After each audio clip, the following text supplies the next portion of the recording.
સુરતમાં એસીબી સક્રિય થઈ હોય તે રીતે લાંચિયા કર્મચારીઓ સામે કાર્યવાહી કરવામાં આવી રહી છે। ભ્રષ્ટાચારનો છૂટો દોર ચાલતો હોય તે રીતે એક પછી એક કર્મચારીઓ એસીબીની વરણીમાં આવી રહ્યા છે।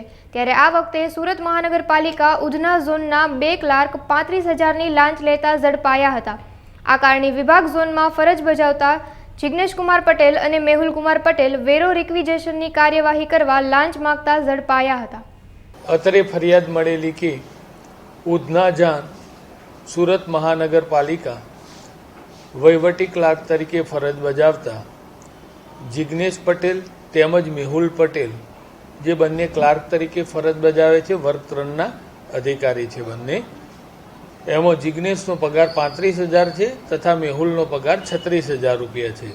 આ કામે મળેલ ફરિયાદના કામે કે વેરાનું રિક્વિઝેશન કરવા માટે આ બંને આરોપીએ ફરિયાદી પાસેથી 35,000 રૂપિયાની લાંચની માગણી કરેલી અને એ માગણી કરેલ લાંચની રકમ સ્વીકારતા બંને જણા પકડાઈ ગયેલ છે, જેઓ બંને વિરુદ્ધ કાયદેસર કાર્યવાહી હાથ ધરવામાં આવેલી છે। વેરો રિક્વિઝેશન કરવા માટે ફરિયાદીએ પોતાનું મકાન રેન્ટ ઉપર નહીં બતાવવાનું, જે કારણે એમનો જે વેરો છે એનું બિલ ઓછું આવે એ માટે થઈ અને વેરા રિક્વિઝેશન માટે અમને લાંચની માગણી। હા, એ હવે આગળની તપાસમાં એમની બેકગ્રાઉન્ડ ચકાસી અને તમામ મુદ્દે તપાસ હાથ ધરવામાં આવે। હા, એવું આ બાબત છે।